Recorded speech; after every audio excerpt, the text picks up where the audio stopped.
vamos a hacer una breve introducción a en qué consiste esta disciplina. Lo primero de todo es plantearnos qué es la economía. La economía es una disciplina que estudia cómo se realiza la asignación de recursos entre diversos fines. Esta es una definición un tanto oscura, no queda muy claro qué es lo que hace la economía, pero a lo largo del curso iremos comprobando que realmente es a esto a lo que se dedica la economía. Los problemas básicos que estudia la economía es cómo asignar dichos recursos y para ello se plantea qué es lo que se desea producir, qué es lo que vamos a producir, cómo vamos a producirlo y finalmente para quién vamos a producir. A la hora de tomar estas decisiones hay muchísimos agentes económicos que se implican en ellas y que tienen que tomar parte en esa decisión. ¿Qué vamos a producir? ¿Cómo lo vamos a producir? ¿Para quién vamos a producir? Implica coordinar a multitud de agentes económicos. ¿Cómo se lleva a cabo en la sociedad esta coordinación? Tradicionalmente se ha hecho de dos formas distintas. Hay dos grandes tipos de economía que han llegado a una manera de solucionar cómo coordinar a los agentes económicos. Una de ellas sería la economía de planificación central. En ella hay organizado quién es quien toma estas decisiones de coordinación. Asigna a cada uno de los agentes su papel. Decide qué es lo que se va a producir, decide quién lo produce y cómo lo produce y a quién se destinan estos recursos. Las economías de planificación central fueron implementadas de forma exhaustiva a lo largo de toda la economía en los antiguos países comunistas, de los cuales quedan ya pocos en la actualidad. Básicamente Cuba y Corea del Norte y un poco de China. La otra gran forma de decidir cómo se asignan los recursos es la economía de mercado, que es en la que más vamos a estudiar. ¿Cómo decide la asignación de recursos la economía de mercado? Bueno, pues esta asignación nace de las decisiones combinadas de múltiples individuos. El mercado divide a los individuos en dos grupos, la oferta y la demanda, los que desean vender un producto, los que desean adquirir ese producto, que toman sus decisiones de forma descentralizada. Normalmente en un mercado, los individuos de una y otra parte del mercado observan el precio del producto y a ese precio deciden cuánto desean adquirir de ese producto. De la combinación de todas sus decisiones, de cuánto desean adquirir unos y cuántos desean adquirir otros, surge un precio que equilibra las decisiones de ambos y les lleva a tomar la decisión de cuánto quieren producir, qué se quiere producir y también a quién se asigna. Las economías de mercado están extendidas por todo el mundo y, aunque en un principio nos puede parecer que es la forma de asignar los recursos que existe en la actualidad, que ha triunfado en la actualidad, en realidad las economías actuales son más bien economías mixtas, unas economías que mezclan una parte de planificación central y una parte del mercado. Aunque en muchos productos, la asignación de muchos productos se decide a través de los mercados, el sector público decide de forma centralizada también cómo se asignan muchísimos de los recursos de la economía. De hecho, en un país como en España, aproximadamente un tercio de toda la producción viene definida por el sector público. Y hay países europeos como Francia o Dinamarca o Suecia, donde el gasto del sector público representa algo más de la mitad de la producción. Muy bien, así se asignan así se asignan los recursos económicos. ¿Cómo podemos comprender el funcionamiento de las economías? Para eso es básico construir modelos económicos. A eso es a lo que nos vamos a dedicar en la asignatura, a construir modelos que nos expliquen cómo funcionan las economías. En estos modelos lo que hacemos es sacar las características más importantes de la realidad, simplificar la realidad, como en un mapa, construir un mapa sencillo, y estudiar cómo las distintas variables se combinan. Tendremos variables exógenas, que son las que no son explicadas por los modelos, y variables endógenas, que son las que son de nuestro interés. Cuando queremos plantearnos cómo ocurre algo, el modelo nos explica esas variables, que son las variables endógenas. Por ejemplo, si queremos saber cómo en un mercado llega a aparecer el precio de un producto, el precio sería una variable endógena y tendríamos otras variables exógenas, como por ejemplo el número de participantes que están ocurriendo, que toman parte en este mercado. Es fundamental a la hora de construir unos modelos los supuestos que hacemos. Los supuestos son las relaciones básicas que establecemos, que afirmamos que van a ocurrir entre las variables y dependiendo de si estos supuestos se ajustan adecuadamente a la realidad, el modelo será capaz de explicarla mejor o peor.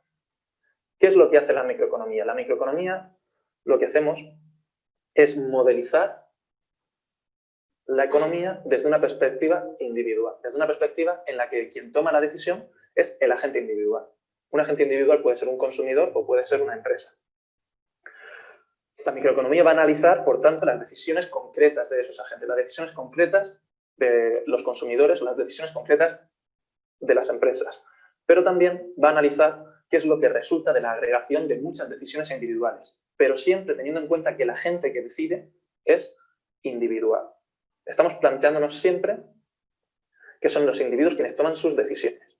Por ejemplo, la microeconomía estudia cómo fluctúan los mercados, pero para estudiar los mercados parte de que quienes están tomando sus decisiones son agentes individuales. Otra rama de la economía es la macroeconomía, en la cual el individuo que decide es la sociedad como un conjunto. Sobre macroeconomía estudiaremos en el curso siguiente. Bueno, la macroeconomía se plantea cuestiones como cómo será el crecimiento económico de un país o cómo evoluciona la inflación. En estos casos, el agente que toma las decisiones no es el individuo, sino un conjunto de individuos tomados como un agente único.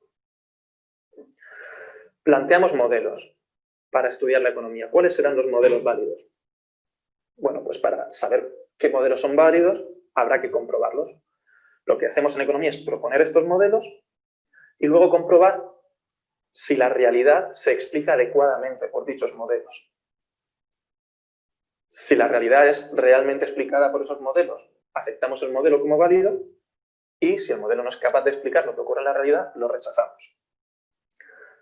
La economía utiliza el método científico. Este proceso de acercarnos hacia la realidad es el método científico y, por tanto, pues la economía se comporta como cualquier otra ciencia. ¿Cómo contrastan los modelos de la economía? Bueno, es una dificultad bastante importante para nuestra disciplina. ¿Por qué? Porque muchas veces las teorías económicas son muy difíciles de contrastar en la realidad. Otras ciencias, como las ciencias experimentales, realizan continuamente experimentos de laboratorio para comprobar en situaciones controladas si las teorías son correctas o no. Es muy complicado tener estas situaciones en la economía. Por ejemplo, una teoría macroeconómica sobre cómo funciona el crecimiento económico es difícil contrastarla porque no podemos construir un experimento de una economía en su conjunto. Sin embargo, lo que hace la economía para contrastar la realidad pues es observarla y comprobar si las teorías se comportan adecuadamente, y también se estudian experimentos naturales. Un experimento natural es cuando en una situación real, de forma natural, sin que nuestro objetivo sea comprobar si el modelo se cumple o no, cambia una serie de condiciones en la sociedad de forma que podemos contrastar si lo que dice nuestro modelo ha ocurrido o no. Por ejemplo, imaginemos una teoría sobre el funcionamiento de los monopolios en la que afirmemos que los monopolios van a generar precios más altos que las economías de mercado formadas por muchos individuos. Si en un momento determinado el Estado decide que en un determinado producto se va a crear un monopolio, eso es un experimento natural donde podemos comprobar si realmente, posteriormente, el monopolio genera precios más altos o no. Otra forma de comprobar la realidad de los modelos económicos que se lleva a cabo son los experimentos de campo. Cuando se hacen experimentos de campo, lo que tenemos detrás es un modelo de comportamiento de los individuos y vamos a la realidad, agentes tomando sus decisiones en la vida concreta y les proponemos ciertos cambios en sus acciones que nos lleven a poder estudiar si el modelo se cumple o no. Por ejemplo, podemos pensar que los individuos, cuando actúan de forma gratuita, cuando hacen una actividad de voluntariado, están dispuestos a hacer un mayor esfuerzo. Y podemos pensar que dándoles un incentivo económico aumentaría el esfuerzo que dedicarían a esa actividad gratuita. Un experimento de campo lo que haría sería ir a una ONG real y proponerle a sus voluntarios que cobren por hacer el trabajo que estaban haciendo anteriormente. Y después comprobaría si los voluntarios están dispuestos a trabajar más o no. Por último, la economía también utiliza experimentos de laboratorio. Un experimento de laboratorio es cuando se invita a distintos individuos a que participen en una sala cerrada, un entorno experimental, y se les proponen decisiones económicas. Se les proponen decisiones económicas, ellos toman sus decisiones y se estudia qué es lo que han hecho. De esta manera podemos proponerles situaciones similares a las que predicen los modelos económicos y comprobar si sus decisiones se alinean con el modelo o no, contrastando si este modelo es válido.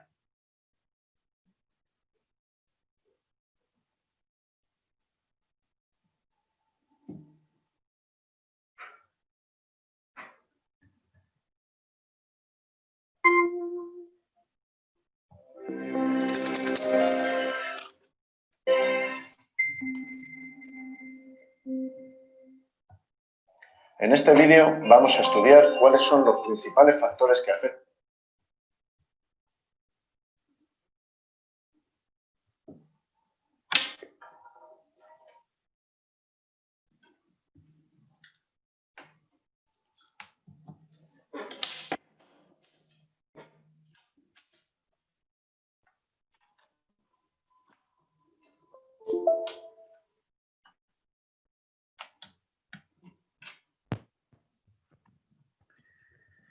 Bien, muchachos.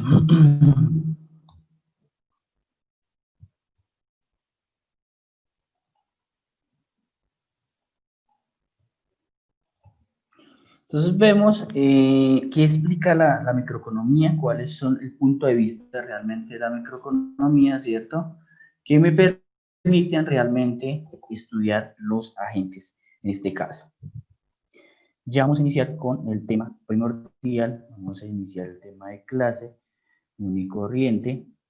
Entonces, vemos que en el video explican realmente cuáles son esas teorías que implican lo que es realmente la microeconomía, cuáles son las teorías que implican el movimiento o, digamos, la información de la economía estable de un país, ¿cierto? Que me permite realmente entender desde el punto de vista individual o un puñado, como decía la persona encargada, de personas que me permiten ver, visualizar los movimientos, digamos, de los mercados, cómo es el comportamiento realmente de los mercados, de los usuarios y frente a la oferta y la demanda de estos productos que realmente se constituye realmente dentro de la microeconomía. Entonces vemos realmente qué es realmente la microeconomía, qué estudia realmente la microeconomía. Y vamos a ver entonces el día de hoy en la clase es microeconomía y macroeconomía, sus diferentes agentes económicos, que ya lo vemos en pocos dentro del video, y las corrientes de pensamiento económico que nos permiten realmente ver qué incluye o desde dónde sale lo que es la microeconomía y hacia dónde va influir los científicos que realmente, o los grandes pensadores economistas que nos permitían realmente entender qué era la microeconomía. Entonces, tema de hoy, vamos a ver las ramas de la economía, ¿cierto? Pensamiento económico, los agentes económicos y la actividad económica, las políticas e indicadores económicos, los problemas económicos en la práctica, los mercados, las empresas y el sector económico, que nos permiten entender realmente este primer tema que tiene que ver con todo lo que es micro y macroeconomía. Entonces vemos en este momento lo que es el ciclo realmente de lo que es en este caso la actividad económica, ¿cierto? De un país, de un sector realmente, que nos permite realmente entender cuál es la sociedad realmente que va dentro de la microeconomía y qué es lo que estudia realmente la microeconomía. Entonces vemos en este momento que tenemos todo lo que es realmente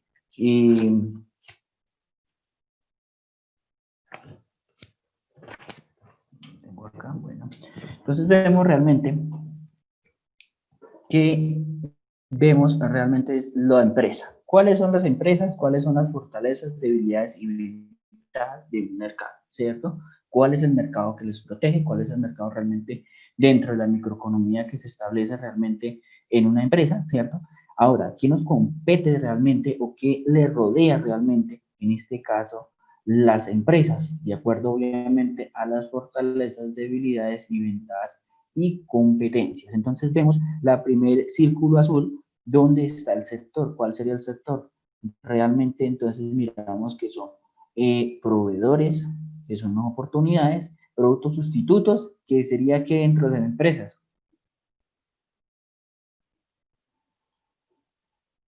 Compañeros, ¿qué serían digamos, los productos sustitutos en una empresa?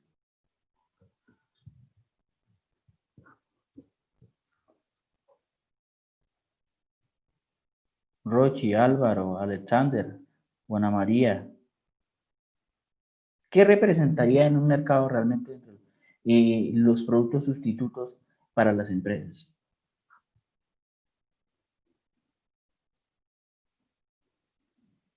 Es como un tipo de producto que se puede reemplazar por otro. ¿Qué pasaría si la empresa, el producto que está vendiendo, encuentra otro producto sustituto más económico? ¿Qué pasaría frente a la empresa? En este caso podría ser, profesor, buenas noches, como la parte de, digamos, un producto comercial pasar a un producto genérico. Claro, en ese momento, pero sería más una amenaza. Entonces, mire qué pasa frente a las empresas, frente a los productos sustitutos en una economía, en este caso las microeconomías. ¿Qué pasaría realmente? Entonces, si las empresas realmente están produciendo un producto realmente y encuentran, o la competencia, ¿cierto? Los productos sustitutos sería una amenaza. ¿Por qué una amenaza? Porque realmente van a dejar de comprar ese producto por el otro producto sustituto que nos representa realmente una economía más económica para, en este caso, de precios bajos para las personas que van a comprar. Entonces vemos que en este caso es una amenaza que realmente no sirve realmente dentro de las empresas. Ahora, los competidores para las empresas, ¿qué eran? ¿Qué serán realmente? ¿Una fortaleza, una debilidad o una competencia?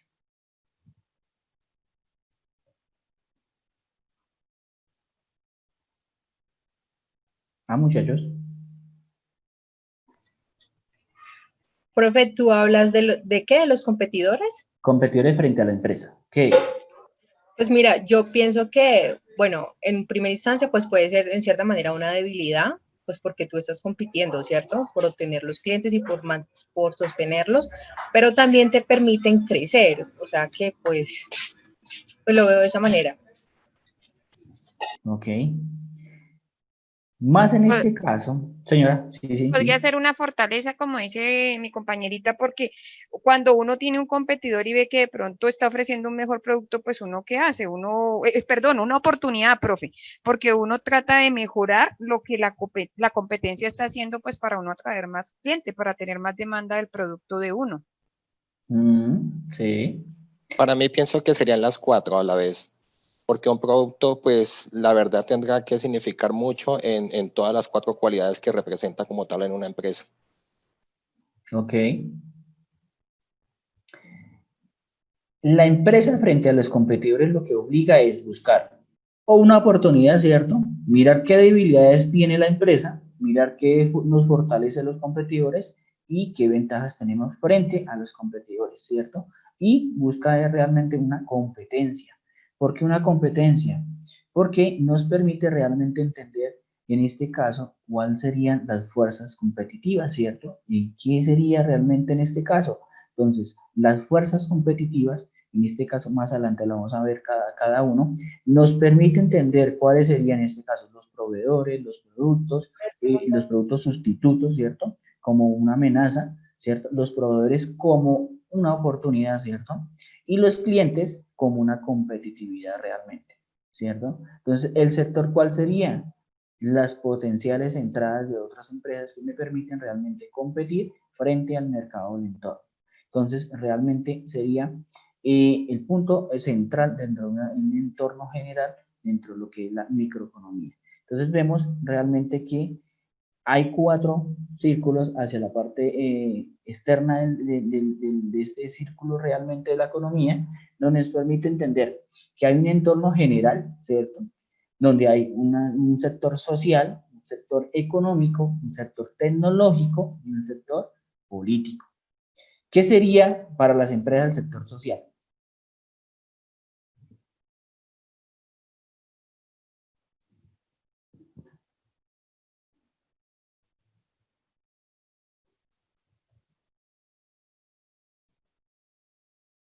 ¿Qué sería, muchachos? Profe, ¿como a quién va dirigido el producto?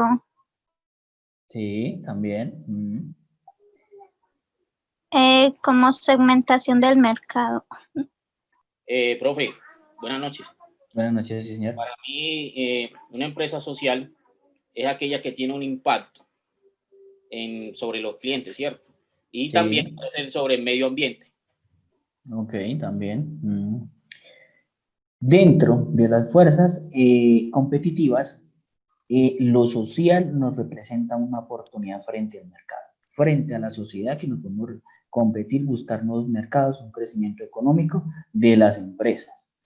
Ahora, el entorno económico, ¿qué sería para las empresas? Para las empresas es un sistema, en este caso es una amenaza. ¿Por qué una amenaza? Porque un mercado puede estar cambiando dependientemente de los sistemas económicos que realmente se ven dentro de un país. Entonces, aparece realmente movimientos políticos donde puede afectar realmente el mercado, ¿cierto? Que me permite realmente no restablecerme frente a la competencia, frente a los proveedores, en este caso oportunidades como en el sector, y me genera obviamente una economía no estable. Entonces eso es una amenaza para uno, sería una amenaza. Y lo tecnológico para las empresas, ¿qué es? En este caso, cuando hablamos en este caso de tecnologías, buscan es una oportunidad. ¿Por qué una oportunidad? Porque las empresas están obligadas a crecer realmente tecnológicamente, buscar medios tecnológicos para hacer cada día más rentable y utilizar menos recursos personal, ¿cierto? Recursos naturales, en este caso personal, recursos humanos, donde apliquemos, obviamente, vamos a cambiar la tecnología, en este caso, por, digamos, las personas que están en este momento. Entonces, es una oportunidad. Pero al mismo tiempo, pues, puede ser una debilidad para nosotros como personas, porque la empresa reemplaza, la tecnología va a reemplazar, ¿qué?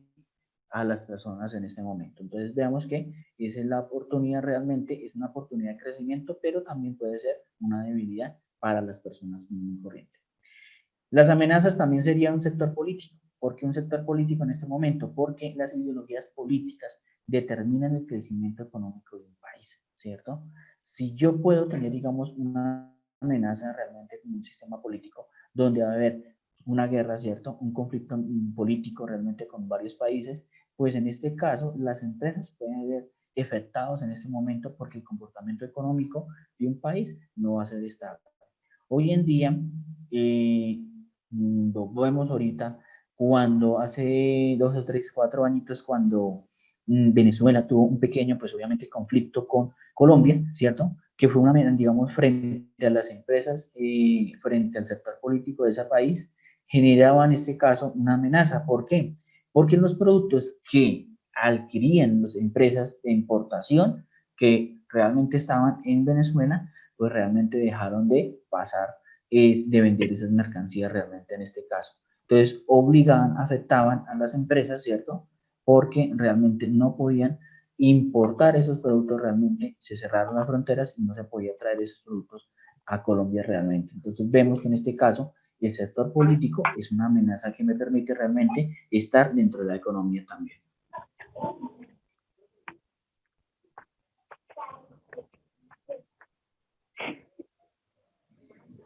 Vamos a ver entonces lo que son las corrientes del pensamiento económico y vamos a ver lo que es entonces la economía como tal.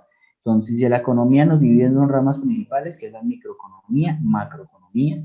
La microeconomía estudia el comportamiento particular de los distintos agentes económicos, como el mercado individual que opera. Entonces, vemos cuál es el comportamiento, cuál es el fin de la microeconomía. Estudiar el comportamiento de los agentes económicos en un mercado individual.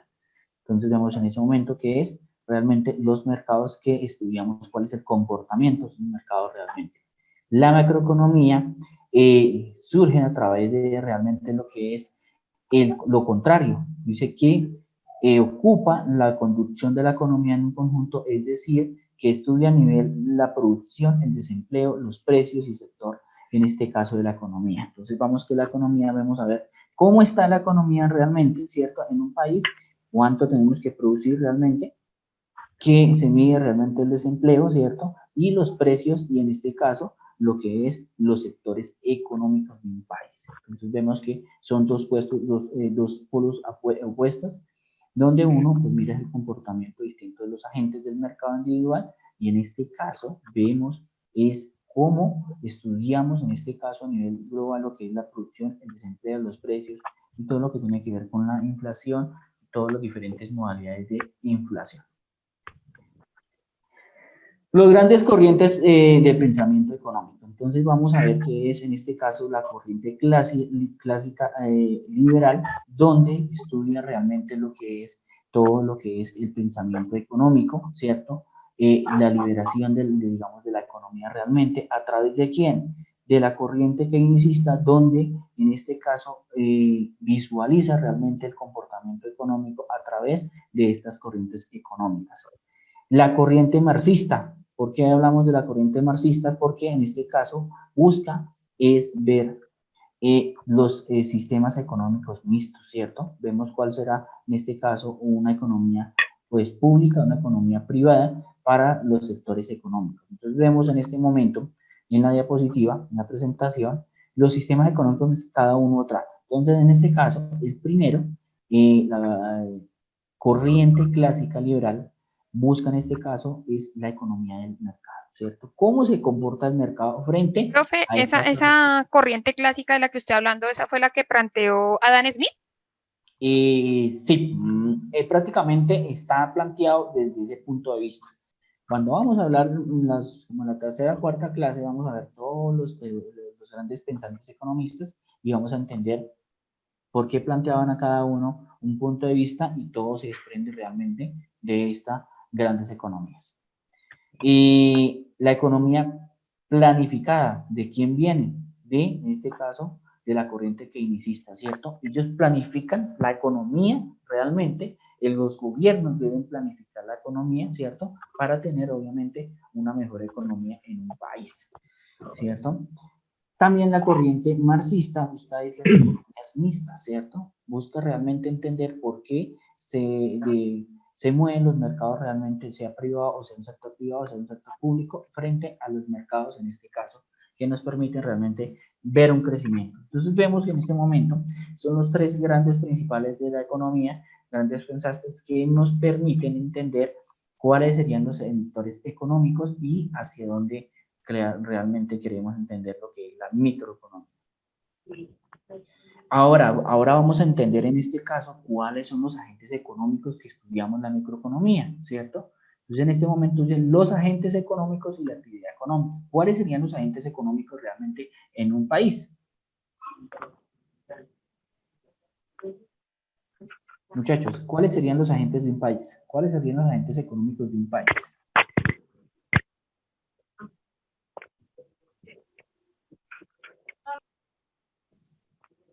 ¿No? ¿Nada? ¿Nadie pregunta? ¿Nadie responde? Pensaría que el Estado, las familias como célula de la sociedad puede ser, y el Estado como administrador. Sí.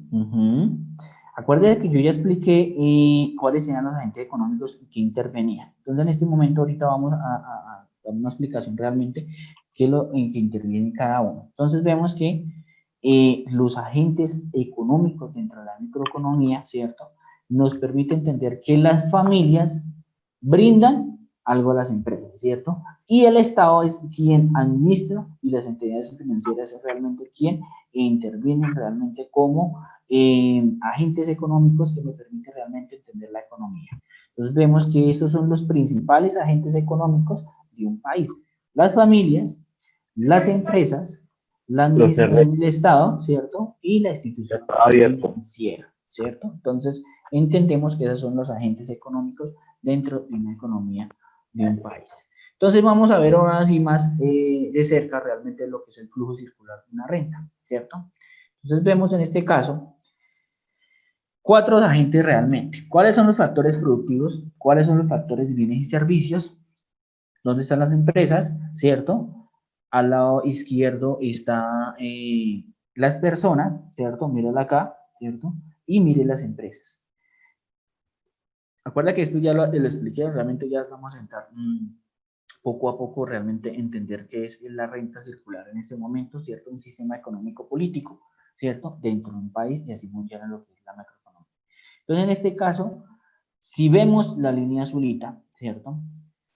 las personas, en este caso, que representan realmente para las empresas. Entonces, en este caso, un mercado es un factor productivo, ¿cierto? Es una fuerza donde nos permite realmente presentar lo que es la fuerza laboral, ¿cierto? En este caso, frente a las empresas. ¿Quiénes lo regulan?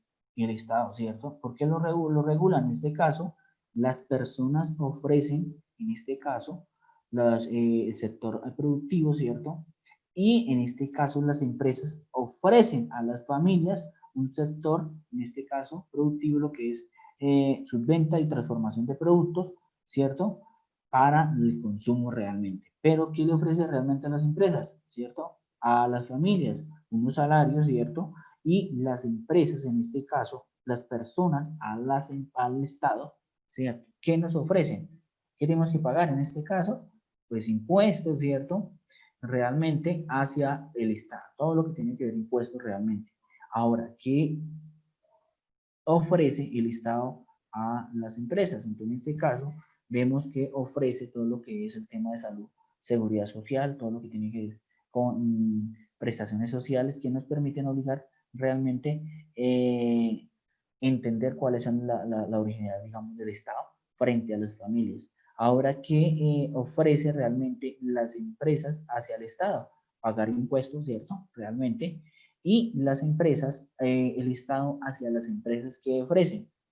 Pagar todo el tema del sistema legal, o en este caso la constitución de empresas, realmente todo el sistema legal, ¿cierto? Hacia las empresas no representan cómo crean empresas, cuáles son los estatutos realmente de la creación de las empresas, por tema de regulación realmente de las empresas que nos permiten realmente entender lo que son los estados frente a las empresas que nos permiten realmente.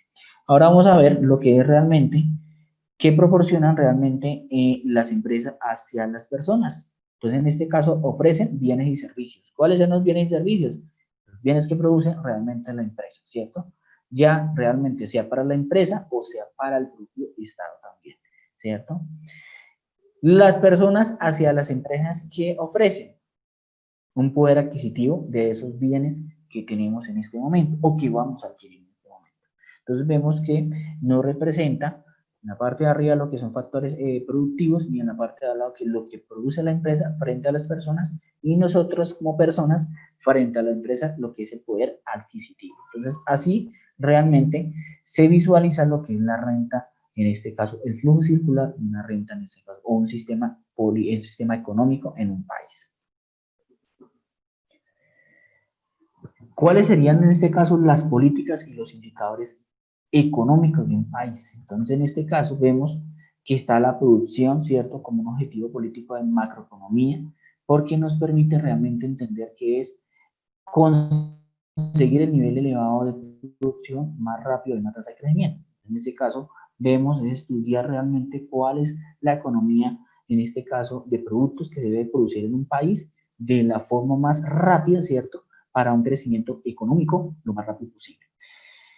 El empleo frente al Estado, ¿por qué el Estado realmente? Entonces, lo que se trata de tener en este caso, lo que es, en este tema, es el desempleo, ¿cierto? Mientras nosotros creamos, las agentes, en este caso las empresas, ¿cierto? Crean productos, producen todo ese tema de producción a nivel económico, nos permite realmente establecer y mantener las tasas de desempleo lo más bajo. Por eso hoy en día, ustedes ven, yo creo que ven noticias canadienses y el país pues no está económicamente bien, ¿cierto? ¿Por qué realmente no estamos económicamente bien ahorita? Porque el Estado se ha comprometido realmente más a ayudar a aquellas empresas extranjeras en este país, ¿cierto? ¿Sí? Y ha dejado de lado aquellas empresas medianas y pequeñas empresas que están en un país, ¿cierto? ¿Qué es lo que más influye en generar productos y en generar empleos lo más rápido posible, ¿cierto? Aquellas otras empresas extranjeras, ¿qué hacen ellas? Producen, transforman, vendan y toda su utilidad se la dan para sus países de origen, ¿cierto? Y nosotros realmente no tenemos pues nada, ¿cierto? Entonces en ese momento, por eso es que las economías hoy en día del país no está realmente muy bien económicamente, ¿cierto? Y han dejado que el desempleo pues aumente, ¿cierto? ¿Por qué? Porque las empresas y la economía están muy inestable en este momento y la pandemia no nos ha dejado crecer económicamente, no estamos establemente bien porque me ha tenido que volver otras a las cuarentenas que nos permite realmente constituir, realmente parar todo el sector económico, todas las personas dejan de pronto de comprar muchas otras cosas porque realmente no tienen trabajo, ¿cierto? Tienen un desempleo y no tienen un poder adquisitivo y eso perjudica que las empresas tengan que parar o bajar los niveles de producción en un país. Los precios, ¿por qué hablamos de precio? En este caso, se logra una estabilidad a nivel económico o a nivel general de precio. En este caso, en las políticas y los indicadores económicos lo que buscamos es estabilizar en este caso las economías de forma constante para así realmente prever realmente lo que es una oferta y una demanda más estable. Equilibrio presupuestario, entonces controlar el déficit público. Cuando hablamos de déficit público, en este caso, ¿qué hablamos de déficit público? En este caso es la deuda externa, ¿cierto? Toda la obligación que tiene pues el país, ¿cierto?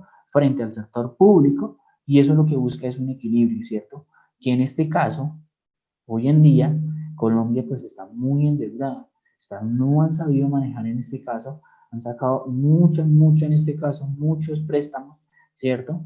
Porque realmente no han sabido administrar los recursos realmente del sector público, controlar el déficit público de forma continua, sino que hacen es realmente sacar dinero y en este caso las empresas que están generando todo ese tema de impuestos para poder pagar todo el déficit público se están dejando ir, ¿cierto? O se están dejando realmente restablecer o eliminar, ¿cierto? O terminar las empresas donde en este caso pues ya no van a dejar de ingresar ese dinero a un país. Entonces hoy en día por eso el punto de equilibrio presupuestal de pago de déficit de la deuda externa, o en este caso todo el tema lo que es pagar servicios administrativos del Estado, todo lo que tiene que ver con la policía, todo lo que tiene que ver con los ejércitos, todo lo que tiene que ver realmente con los servicios del Estado, pues realmente no está muy equilibrado. En este caso vamos a hablar también del equilibrio en el exterior. Cuando hablamos del equilibrio entre la importación y las exportaciones es establecer el tipo de cambio, ¿cierto? Tener una estabilidad en el tipo de cambio. Si nos damos de cuenta hoy en día, los países están, gracias a este caso de la pandemia, no estamos bien dentro de las importaciones y exportaciones. Los países no están exportando, ¿cierto? Y tampoco están importando cierta harta cantidad de producto hacia los mercados locales. ¿Por qué no estamos importando en este caso? Porque realmente las empresas no están adquiriendo o no están, digamos, a tope, ¿cierto?, de la producción, en este caso, a los niveles de producción, y ellos realmente están produciendo solo para, en este caso, producen y vendan todo lo que es de acuerdo a la demanda de un país. Cuando digamos que exportaciones, tampoco las exportaciones se están realizando muy, no han aumentado en este momento, ¿cierto? Están disminuidas porque los otros países, las otras empresas, ¿cierto?, que adquieren estos productos de exportación, también han estado, pues son obviamente influidos dentro de digamos, de la pandemia, y entonces en este caso pues hemos tenido pues problemas económicos muy serios, y entonces realmente ya dejan de producir, digamos, de comprar esas exportaciones de los productos de Colombia hacia otros países. En este caso también hablamos de las políticas e instrumentos de intervención. ¿Cuáles serían en este caso? Entonces, en el poder político, en el tema político fiscal, todo el tema lo que es gastos, impuestos, ¿cierto?, que tiene que ver realmente con el Estado, ¿cierto? Y también vemos lo que es la política monetaria. ¿Por qué la política monetaria? Porque en este caso controla la oferta monetaria, ¿cierto? El tema de control de intereses, en este caso, ¿quién es el poder político en este caso? Es el Banco de la República quien busca como agente o controlador, donde busca es controlar lo que es el sector económico monetario, y controlan el tema de intereses. ¿Por qué ellos controlan el tema de intereses?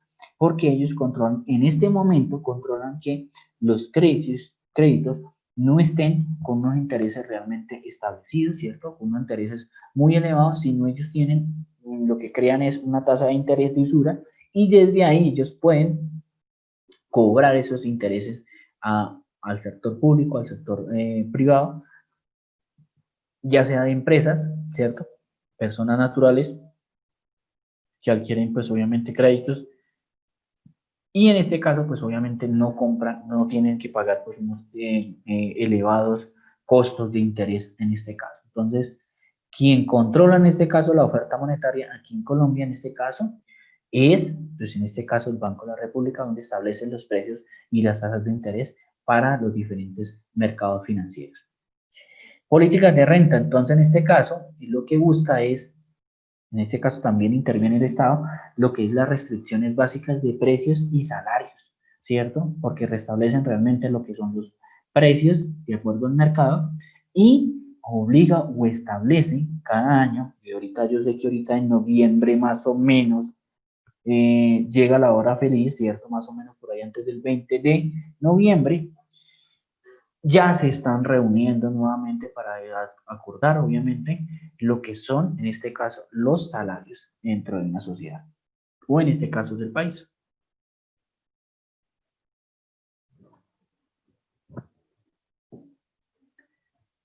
La política exterior. Entonces, en este caso, vemos cuál es la política exterior, tipo de cambio de moneda, ¿cierto? Cómo estamos realmente frente a otros países, ¿cierto? Que nos permite realmente constituir el tema comercial, ¿cierto? El tipo de cambio de moneda, para así mismo, obviamente, cuando afectamos en el proceso de importación y exportación, no tengamos que influir en el tipo de cambio de moneda, que obviamente nos genera, pues, temas de aranceles. Vamos a hablar también de indicadores económicos. ¿Cuáles serían esos indicadores económicos que se ven dentro de la microeconomía? En este caso, se ve lo que es el Producto Interno Bruto, ¿cierto? Que realmente son lo que producen realmente un país. Vamos a hablar también lo que son productos nacionales brutos, ¿cierto? Todo lo que es Producto Nacional Neto, la renta nacional, la renta personal, ¿cierto? La renta personal disponible, que es en este caso, y los indicadores de precios, que eso es lo que realmente se determina como agentes económicos, como indicadores económicos dentro de un país, dentro en la economía, en la microeconomía. En este caso, ¿qué es el Producto Interno Bruto? Se conoce como Producto Interno Bruto porque es la suma de todos los bienes, ¿cierto? Y servicios finales que produce un país en una economía, elaborados dentro del terreno, tanto como las empresas nacionales como extranjeras, y se registran en un periodo determinado, a un año. Entonces vemos que nos permite entender, en este caso, que el Producto Interno Bruto, muy claramente lo dice, son productos que producen las empresas, ya sea aquí en Colombia, ¿cierto? O que están fuera del extranjero, en este caso, en otros países, pero que están registrados directamente acá, ¿cierto? Se producen todos los bienes que están producidos realmente aquí en Colombia. Entonces se registra en un periodo determinado en un año. Entonces, ¿por qué se determina un año? Porque en este caso, así determinamos cuál es, en este caso, el Producto Interno Bruto de un país en un determinado tiempo. Entonces vemos cómo vemos la fórmula de cómo determinar el producto neto bruto de un país. En este caso es el Producto Interno Bruto más lo que son las rentas que ganan nuestros, incluyendo los extranjeros, ¿cierto? Todo lo que ganamos realmente en el extranjero, y la R menos, en este caso, la RFE, que nos dicen que son las rentas que ganamos en el extranjero y que están en nuestros países. Entonces, en este caso es todo lo que producen las empresas, ¿cierto? Extranjeras en nuestro país. ¿Qué es el Producto Neto Nacional, Producto Nacional Neto, ¿cierto? Entonces, en este caso dice que es el valor de los productos de bienes y servicios que llevan a cabo los nacionales en un país menos del consumo fijo, en este caso durante un periodo, ¿cierto? Entonces vemos que en este caso son todos los bienes que producen las empresas nacionales, ¿cierto? Producto nacional que tenemos en un país, ¿cierto? En este caso, aquí, pues, todas las empresas que realmente producimos aquí en Colombia, ¿cierto? Y no contamos con los productos realmente que están afuera, ¿cierto? Y no determinamos, obviamente, lo que es la depreciación de esos productos realmente dentro de una economía que nos permite realmente entender. Entonces vemos que en este caso son todos los productos que están en Colombia, menos, en este caso, el consumo fijo, ¿cierto? En este caso se determina cuál es el consumo de un país, ¿cierto? Todo lo que tiene que ver con lo que tenemos que pagar legalmente de impuestos y todo a un país, y ahí determinamos realmente lo que es, en este caso, el producto neto en Colombia. También vamos a hablar de lo que es la renta. La renta dice que es el incremento de la riqueza, todo el ingreso de una persona física o jurídica que recibe y que se puede consumir sin disminuir su patrimonio. Entonces, en este caso, las rentas nos determina que es todo lo que gana una persona realmente de forma física, ¿cierto? Una persona natural, una persona pues jurídica, sin determinar obviamente o sin destruir su capital. O sea, que no tengamos, en este caso, no le sumamos lo que tiene como capital. La diferencia entre los ingresos y los gastos necesarios para su obtención, en este caso, se llama lo que es una utilización de frecuencias de forma interrumpida, que hace frecuentemente los ingresos obtenidos en concepto de sueldos y salarios, alquileres, rendimiento de capital, y otros, obviamente, que tienen que ver con otros gastos que importan. Entonces, en este caso, las personas, dentro de la riqueza, ¿cierto? Dentro de las rentas, nos dice que es todo lo que tiene que ver con ingresos obtenidos, ya sea por un salario, ¿cierto? O por un sueldo, un salario, un alquiler, ¿cierto? O en este caso, por el rendimiento del capital.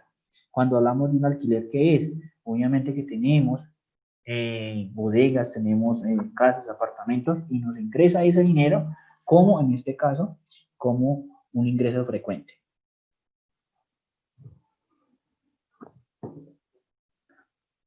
Los salarios, pues obviamente lo que adquirimos realmente de las empresas, ¿cierto? Frente que nos pagan por un trabajo que realizamos a la empresa, ¿cierto? Entonces, en este caso, eso es lo que llamamos sueldos, que son ingresos obtenidos de acuerdo, pues obviamente, con una actividad económica de una persona. Y también lo que es el rendimiento del capital. En este caso, son todos los dineros que tenemos, obviamente, en los bancos, que nos genera una rentabilidad o un interés, en este caso, a nosotros como empresa. Entonces, como persona natural o como persona jurídica, en este caso, y serían lo que son las rentas, y que incluye realmente en un sistema económico de microeconomía. ¿Cómo realmente medimos lo que es las rentas en este caso? Entonces se mide sobre el producto neto de un país menos los impuestos sobre las empresas, más la solvencia de las empresas, que nos permiten realmente entender cuál sería en este caso las utilidades de las empresas, de la renta. ¿Qué vemos? ¿Cuáles serían? Entonces los impuestos, ¿cierto? Entonces restamos todo lo que son las ganancias realmente de la empresa, menos los impuestos, más la solvencia que tiene la economía y así de la empresa, y así se determina realmente lo que es la renta nacional. ¿Cuál es la renta per cápita? ¿Cierto? Entonces, en este caso es la renta nacional menos los beneficios no contribuidos de las empresas, menos los impuestos de las sociedades cotizadas en seguridad social. En este caso es todo lo que, los beneficios que no contribuyen a la empresa, todo lo que realmente la empresa recibe, que no contribuye con su actividad económica, menos los impuestos de las sociedades, en este caso de seguridad social. Entonces, en este caso, todo lo que tenemos que pagar sobre impuestos en tema de seguridad social. Entonces, en este caso, ahí determinamos la rentabilidad per cápita frente a un país. En este caso vamos a determinar una renta per cápita diaria, ¿cierto? Realmente. En este caso es igual a la renta per cápita menos los impuestos de la renta de las personas. En este caso, ¿cuáles serían las rentas de las personas? Todo lo que es IVA, todo lo que es las personas que tienen que pagar esa renta sobre impuestos activos sobre personas físicas en este momento. Si tiene obviamente que pagar la renta o cotizar, o en este caso todo lo que es el IVA, ¿cierto? En este caso aplicaría ahí más las transferencias que realmente reciben las personas de forma financiera. ¿Qué compone en este momento lo que es el Producto Interno Bruto? Entonces, la C quiere decir que es igual a que a los gastos de los hogares y servicios que incluyen dentro de una vivienda pues nueva. Entonces, vemos que el costo, o en este caso la C, que significa el gasto, ¿sí?, de los hogares que se tienen, obviamente, ya sea por comprar, en este caso, bienes o servicios que incluyen dentro de una vivienda pues nueva. Entonces vemos que nos constituye. ¿Qué es la I? Dice que los gastos de equipos de capital existentes de estructuras de empresas incluyen obviamente de gastos de vivienda. Entonces, en este caso, todo lo que construye realmente los equipos de un capital realmente de un Estado, ¿cierto? Ya sea de una empresa o ya sea realmente del Estado, que me permiten obviamente constituir en este caso lo que son los gastos, ya sea pues obviamente por gastos de vivienda nueva. ¿Qué es la G? Los gastos de bienes y servicios del Estado. ¿Cuáles serían los gastos y bienes del Estado? En este caso, los gastos de bienes de los estados son todo lo que es realmente lo que le pagamos, en este caso se les pagan a todos los servicios que realmente tiene el Estado. ¿Cuáles serían en este caso? Los gastos de pago de administración de personal, gastos de obviamente del sector público, ¿cierto? Todo lo que tenemos que ver en el sector público, en este caso como la policía, el magisterio, ¿cierto? De profesores, que realmente determina el pago del gasto público de una nación o en este caso un estado. ¿Qué es la XN? Dice que es la compra por parte de los extranjeros de bienes producidos en el interior como exportaciones, menos en este caso, menos compras del interior del extranjero como son importaciones. En este caso sería entonces todo lo que tiene que ver con importaciones más las importaciones que produce o que tiene un país en este momento. Entonces así determinan, y estos son los componentes que determinan lo que es los componentes del Producto Interno Bruto. Entonces eso es realmente lo que determina. Más adelante vamos a ver y vamos a entender realmente qué es lo que es el Producto Interno Bruto, cuál es la constitución realmente, cómo podemos medir en este caso el Producto Interno Bruto de un país, ya determinando los sectores. Vamos a hablar lo que es el PIB real y el PIB nominal.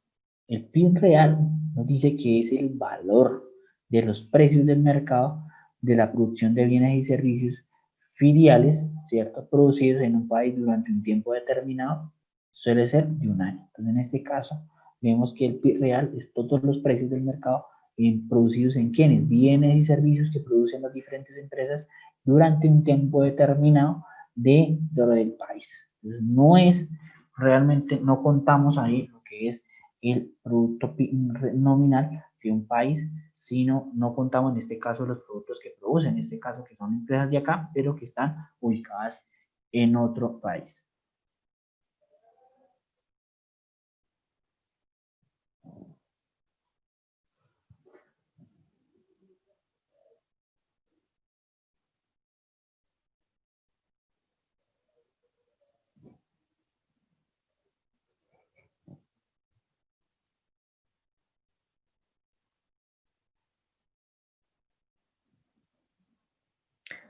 Vamos a ver lo que es la diferencia entre el PIB real y el PIB nominal. Entonces vamos a ver el video. Si no escuchan bien, me avisan para poder subir o poner el altavoz. En macroeconomía es habitual hablar de distintas variables en términos reales o en términos nominales.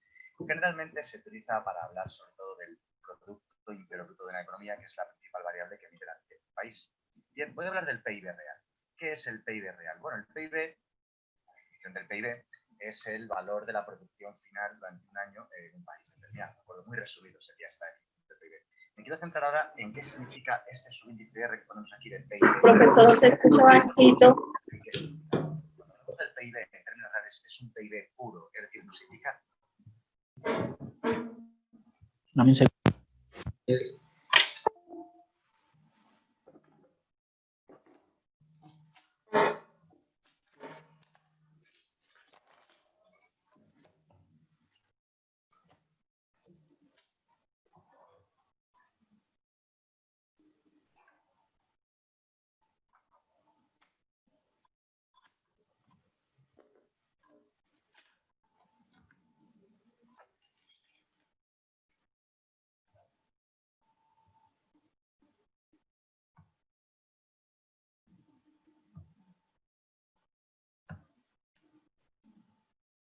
En macroeconomía es habitual hablar de distintas variables en términos reales o en términos nominales. Generalmente se utiliza...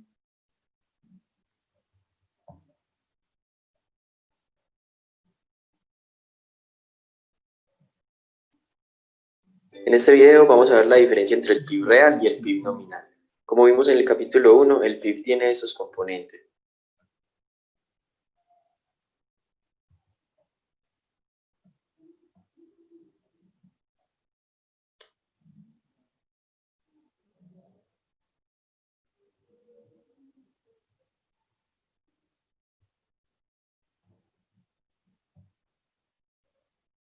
En macroeconomía es habitual hablar de distintas variables en términos reales o en términos nominales.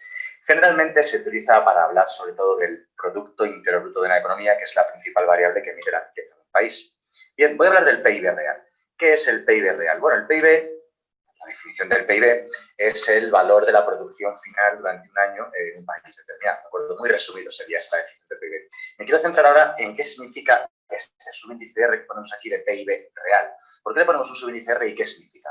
Cuando hablamos del PIB en términos reales es un PIB puro, es decir, nos indica cuánto ha crecido realmente la economía sin tener en cuenta el efecto de los precios, porque si tuviésemos en cuenta la inflación, por el mero hecho de que los precios de las cosas suben, podríamos pensar que somos más ricos y no es cierto, solamente es lo que se llama inflación, subida generalizada de los precios de una economía. Muchas veces al PIB en términos reales se dice también que está medido en unidades monetarias constantes, ¿vale? Es decir, el PIB real está medido en euros constantes del año base. El año base es el año en el cual se toma como referencia para calcular los precios, a partir del cual se toman los precios de referencia. O sea, el PIB real está medido a precios del año base. Por ejemplo, estamos en 2016. Pues si el PIB real se mide en el año base, siendo el año base el 2007, estaremos calculando la producción del año 2016, pero con los precios del año 2007, los del año base, ¿de acuerdo? Por eso el PIB real, como digo, no incluye el efecto de la inflación, ya que toma los precios del año base, un año fijo concreto, ¿de acuerdo? Entonces, por eso muchas veces se dice que son unidades monetarias constantes del año base, ¿de acuerdo? Y que está medido entonces a precios del año base, ese PIB real. Sin embargo, por otro lado, el PIB nominal o cualquier variable, ¿de acuerdo? Esto del concepto real nominal es válido para el PIB, para los salarios, para cualquier variable económica y cualquier otra variable también que se pueda medir en dinero, para entendernos. Bien, el PIB nominal no. El PIB nominal está medido en unidades monetarias corrientes. Se dicen unidades monetarias corrientes, es decir, unidades monetarias de ese año. Entonces, año a año, el PIB nominal va inflándose, va hinchándose por el mero hecho de la subida de los precios, de tal manera que no te da una idea realista del crecimiento económico de tu país. Entonces, a los economistas lo que nos interesa es, lo que nos interesa generalmente es analizar los valores en términos reales, quitando el efecto de los precios, quitando el efecto de la inflación.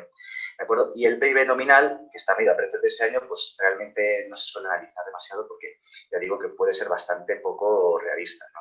Ya que va hinchándose cada año solamente por el mero hecho de la subida de los precios.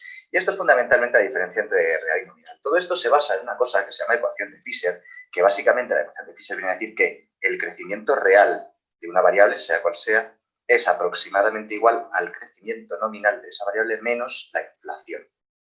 Se utiliza para el PIB real y el PIB nominal, salarios reales, salarios nominales. También se utiliza para los tipos de interés, tipo de interés real, tipo de interés nominal. O sea que la inflación es la diferencia entre el valor real y el valor nominal de una cosa.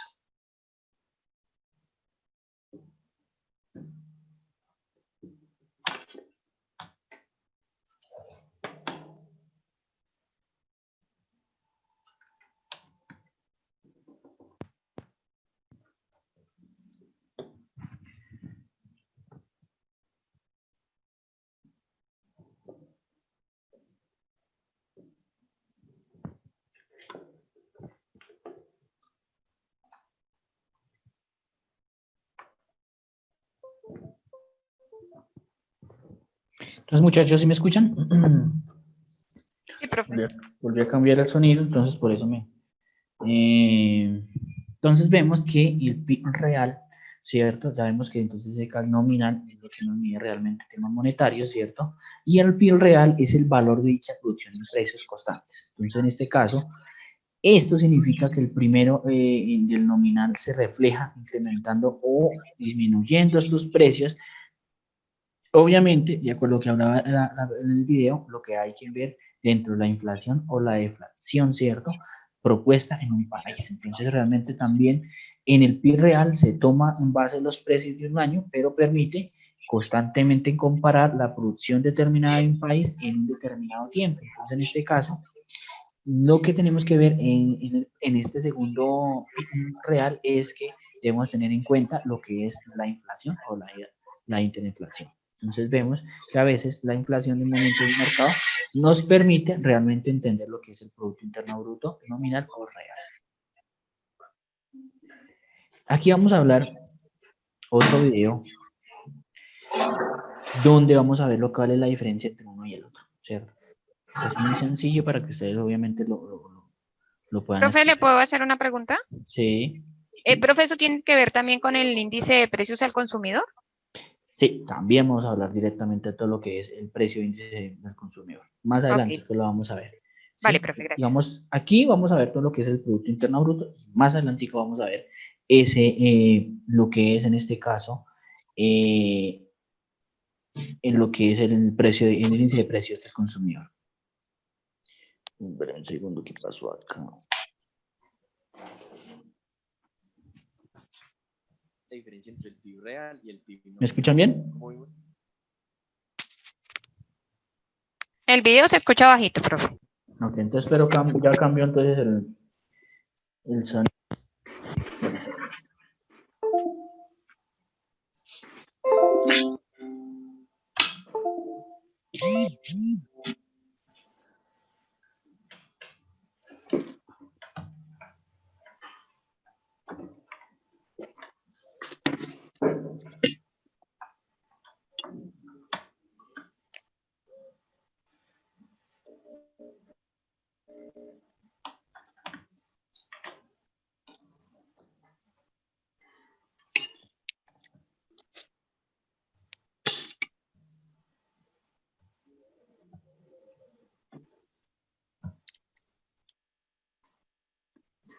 En este video vamos a ver la diferencia entre el PIB real y el PIB nominal. Como vimos en el capítulo 1, el PIB tiene estos componentes: el consumo, la inversión, los gastos del gobierno y las exportaciones netas. Supongamos que el PIB en el año 1 fue de 500 y en el año 2 de 700. Este incremento puede ser por dos razones. La primera, que la producción de bienes y servicios aumentó, o la otra, que los bienes y servicios se vendieron a precios más altos. Pero realmente el cambio que interesa a los analistas es el de la producción de bienes y servicios. El cambio en los precios lo estudiaremos en otro capítulo. Entonces, si se quiere tener en cuenta solo el cambio en el nivel de producción, se utiliza el PIB real. Como su nombre lo indica, es la producción real, dejando a un lado la influencia del cambio en los precios. Para aclarar esto, miremos un ejemplo. Supongamos que una economía produce solo dos bienes, bebidas y pastel. Para el año 1 se produjeron 50 bebidas y 200 pasteles, a un precio de 1 y 2 dólares respectivamente. Para calcular el PIB nominal del año 1, simplemente multiplicamos las cantidades por los precios del año 1, y el PIB para ese año sería de 450 dólares. Para el año 2 la producción de bebidas fue 70 y de pasteles 230. El precio de las bebidas aumentó a 2 dólares y el de los pasteles a 3. Para calcular el PIB nominal del año 2 hacemos lo mismo. Multiplicamos las cantidades por los precios del año 2 y nos da como resultado 830 dólares. Ahora calculemos el PIB real del año 1 y 2. Elegimos como año base el 1, pues solo nos interesa el cambio en la producción y dejamos los precios constantes. En el año 1 multiplicamos la cantidad de bebidas y pasteles por los precios y nos da como resultado 450 dólares. Para el año 2 multiplicamos las bebidas y pasteles del año 2, pero con los precios del año base 1, y resulta un PIB real de 530 dólares. Por esta razón, los economistas utilizan el PIB real. Es una mejor medida de crecimiento económico que el PIB nominal. Como conclusión, la diferencia es que el PIB nominal utiliza los precios actuales de los bienes y servicios, El PIB real usa un año base de precios para los años posteriores. Espero haber sido claro en la información y si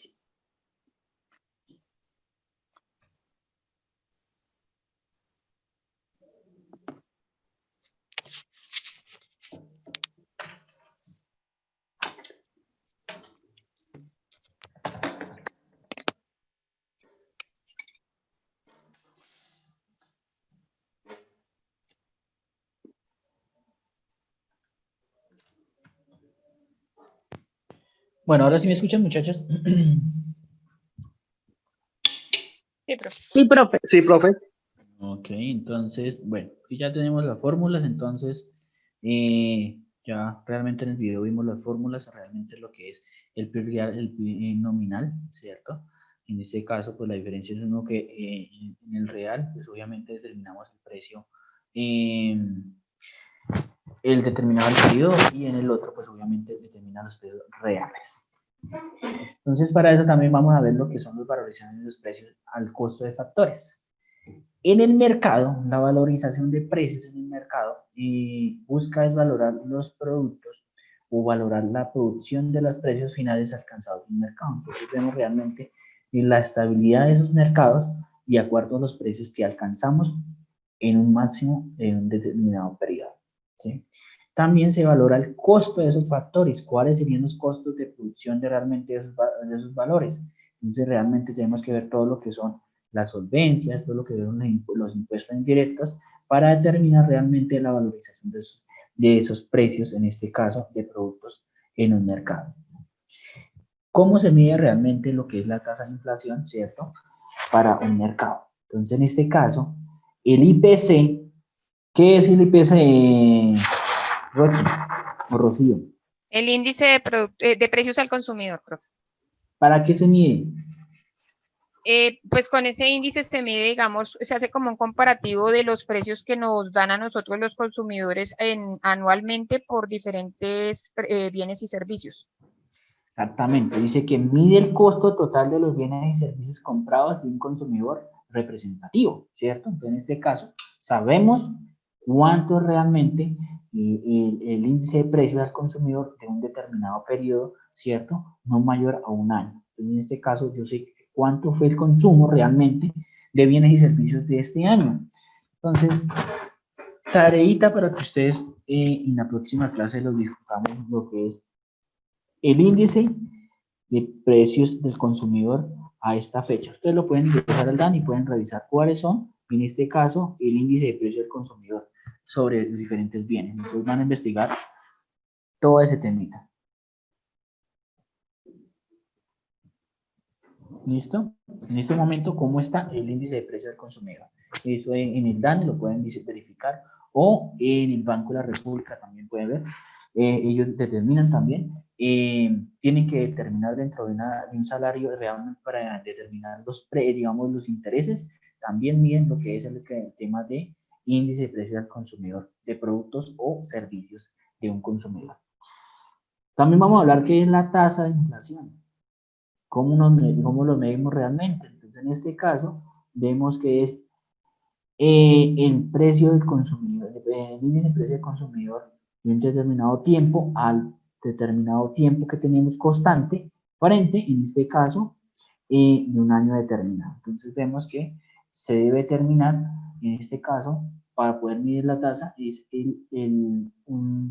lo del año pasado por un tiempo determinado constante y cuáles serían los consumos representativos de un tiempo. En este tiempo, realmente, vamos a ver, realmente a la próxima clase vamos a ver lo que es la tasa de inflación.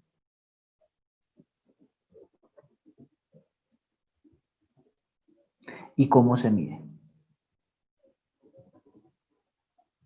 Como ejemplo. Tipos de intereses reales, entonces todo el tema de tipo de interés nominal real, ¿cierto?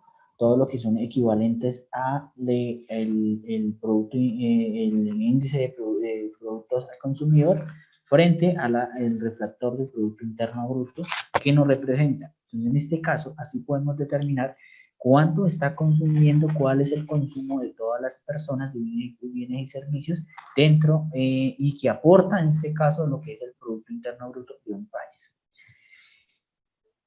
Vamos a hablar de este punto, lo que son los problemas económicos prácticos de un país. En este caso, ¿cuál sería lo más común en un país?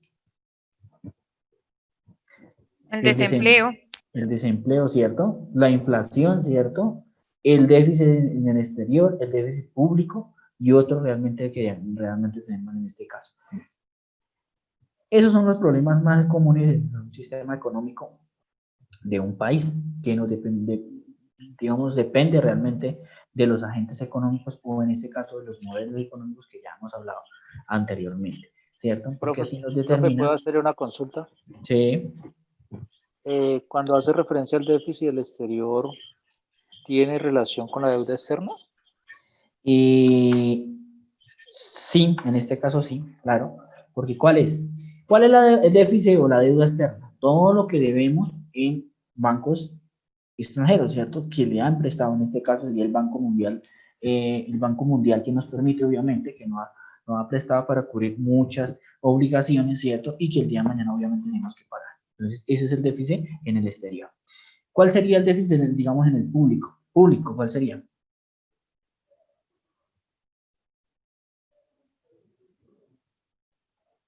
Bueno, sería la República, como por ejemplo aquí en Colombia, ¿no? ¿Cómo? Banco de la República, dependiendo las medidas económicas que adopte, o también puede ocasionar un déficit.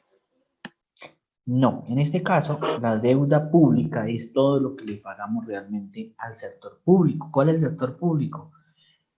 El Ministerio de Salud, todo el tema de salud, todo el tema de profesores, todo el tema de servicios, policía, ejército, todo lo que tiene realmente el Estado, ¿cierto? Lo que debemos dentro del Estado. O sea, lo que es la nómina del Estado en pocas palabras. Exactamente, pero obviamente tenemos obligaciones realmente no como nómina, sino realmente, como en este caso, el pago obviamente de otros factores públicos que tenemos que tener como gasto público, realmente lo que es, todo lo que tiene, digamos, es pagar en establecimientos del Estado, ¿cierto? Pues como las deudas de salud, profe, lo que están debiendo a las EPS y a todo eso por parte del sector público. Ahí, un servicio prestado, exactamente. O prestación de servicio. Por todos los prestaciones de servicios. En este caso, ¿quién lo paga? Nosotros. Los contribuyentes. Los ¿A través impuestos. ¿A través de qué? De los impuestos. Los impuestos. ¿Cuáles impuestos hay? El IVA, por ejemplo. Sí. El 4 por mil. El 4 por mil, las retenciones, ¿cierto? Retención el impuesto a la renta y patrimonio. El impuesto al patrimonio, ¿cierto? Los impuestos al decreto bancario. Uy, hay hartos. ¿Cuál más? Para fiscales. Para fiscales que obligadamente a veces también obligan a pagar al Estado. ¿Cuál más? Impuesto de prediales. Impuesto predial, en este caso, ese impuesto va más a, en este caso, a pagar, en este caso, donde usted está ubicado, ¿cierto? El impuesto predial. Valorización, profe, también. Valorización. Territorial. Sí, en este caso es más territorial lo que es el tema de impuestos, el tema de pagos de impuestos previales, porque va para... Todo lo que tiene que ver con impuestos en la DIAN, ¿no? También, lo habla bien. Servicios públicos. Servicios públicos, no, porque realmente los servicios públicos no se pagan realmente ahí. Profe, los impuestos a las bebidas, a los alcohólicas y los cigarrillos y todo eso. Claro, pero ¿eso para dónde va? La salud. ¿Y la otra? Educación. Educación. Miren para dónde es que aportan esos dos. Aportan para educación y aportan para... Entonces, en este caso, ¿cuáles son los que más aportan? ¿Cierto? Las empresas de licores y juegos de azares y apostar. Todo eso realmente, uno va para la salud y el otro va para la educación de un país.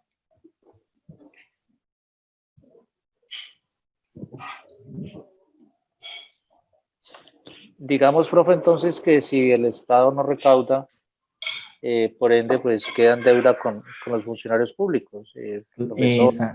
salud. Exactamente. Y Aunque es ahí, aunque ellos tienen dinero, lo que pasa es que a veces no es bien manejado, por eso es que el déficit público es muy alto, ¿cierto? y es ahí entonces donde consideran hacer las reformas tributarias para recaudar más. Exactamente. Entonces ahí aparecen las dichosas reformas, porque ¿para qué son las dichosas reformas? Para recaudar más dinero, sacarnos más plática de nosotros que tenemos que pagar, obviamente, ¿sí? Poco a poco nos van incluyendo ahorita.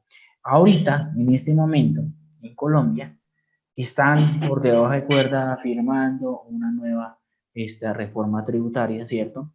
Aunque ellos dijeron, el presidente claramente dijo, no van a poder hacer una reforma porque el país no aguanta más, no hay de dónde coger más, ¿cierto? Escasitamente hay para sostenerse las personas, ¿sí? Pero en este caso yo sé que va a haber más y más impuestos realmente.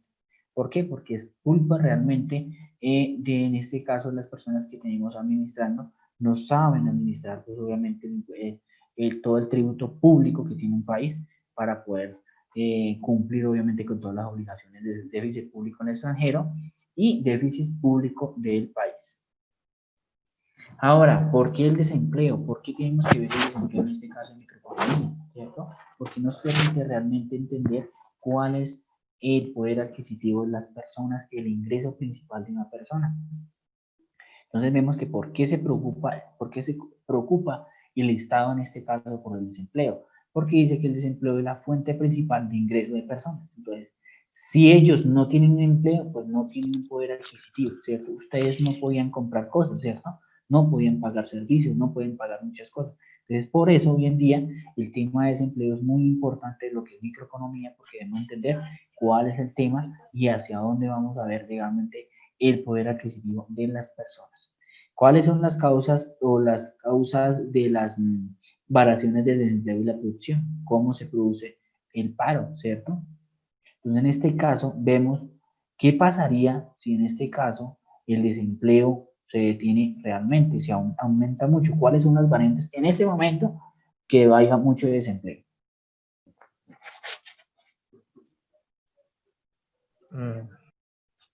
Se dispara la Profe, inflación. ¿le puedo hacer una consulta? Sí.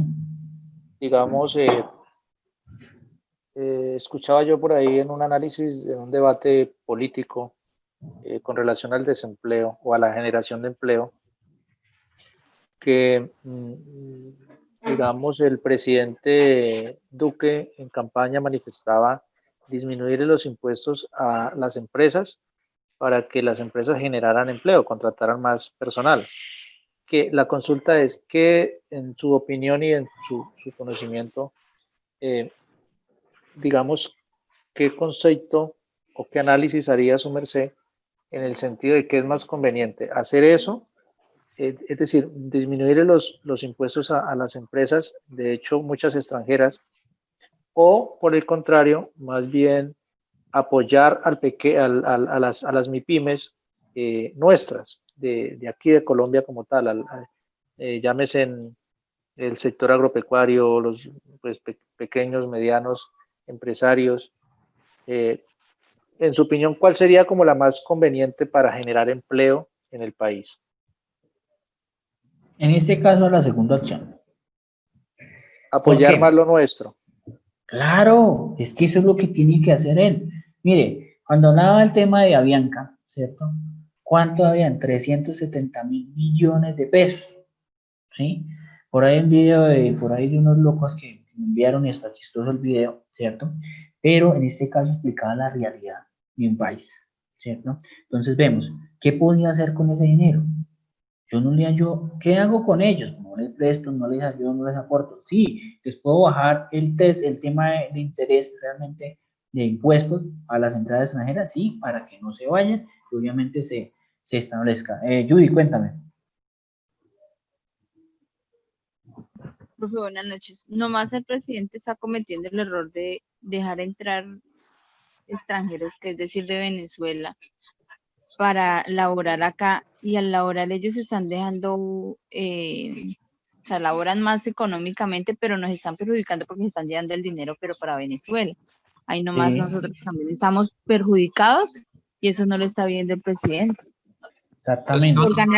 Por ganarse unos pesos en las afiliaciones que les hacen, porque a Estados Unidos da como un beneficio al país por tenerlos a ellos, pero eso nos está perjudicando porque ellos están enviando el dinero para el otro país.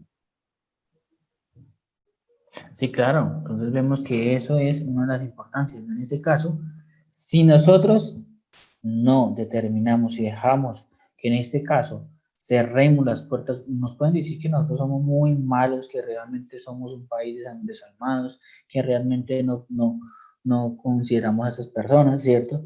Pero es que, ¿qué pasa? Si no hay empleo para las personas, en este caso de nuestro país, mucho menos para esas otras personas que están viniendo y están migrando hacia este país, ¿cierto? ¿Cierto? Y en este caso, ¿ellos qué están aportando acá? Nada, ellos no aportan nada porque ellos, primero, no le están cobrando impuestos ni nada, ¿cierto? A ellos no les cobran nada. Segundo, le están dando salud gratis, educación también gratis. Le están dando suficiente de vivienda y una de comida. ¿Mm? Entonces, realmente, ¿por qué no coge y quita esos subsidios, se los da a la gente más pues obviamente que tienen pues problemas económicos, ¿cierto? A personas aquí en Colombia, ¿cierto? Y apoya a aquellos pequeños y medianos empresarios para crear realmente empleos.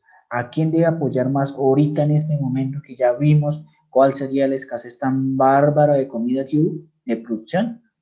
Nomás aquí Frisbee y un ejemplo Presto, todas esas entidades están dando mucho a los venezolanos y eso perjudica demasiado. Exactamente, porque es que ahora no démosle trabajo a ellos, pero es que a ellos a veces cobran muy económico y segundo, ellos no están pagando todas las obligaciones que nosotros realmente pagamos. Y además ellos viven de muchos subsidios, entonces realmente el Estado tiene que mirar desde ese punto de vista, ¿cierto? Sí, yo les puedo ayudar, pero no, digamos, usted tiene que pagar igual que fuera una persona nacional, ¿cierto? Pero es cerrar las fronteras. Si nosotros cerramos la frontera, entonces evitamos todo ese empleo que aumenta en este momento, ¿cierto? Ahora, ¿qué puedo hacer? Apoyar a las pequeñas y medianas empresas, al sector agropecuario, para que crean grandes filiales de producción de comida y no tengamos el día de mañana digamos un tema de una producción mínima de productos del campo.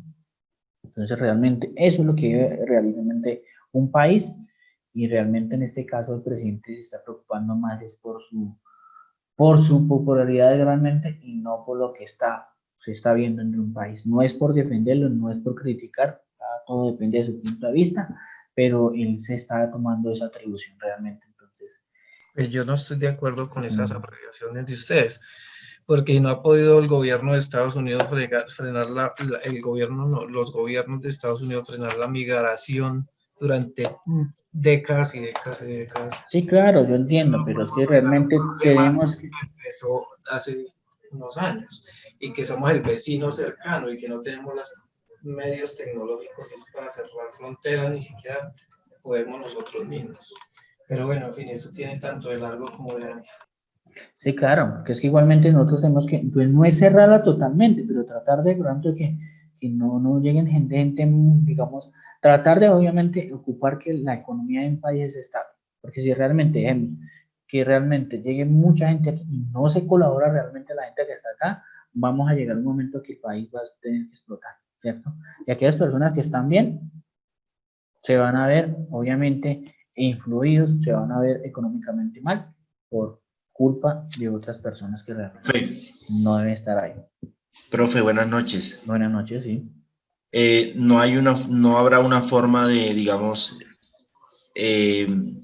obligar por cierta forma o, digamos, a las empresas para que contraten la mano de obra venezolana, pero con las mismas reglas cuando contratan mano de obra colombiana.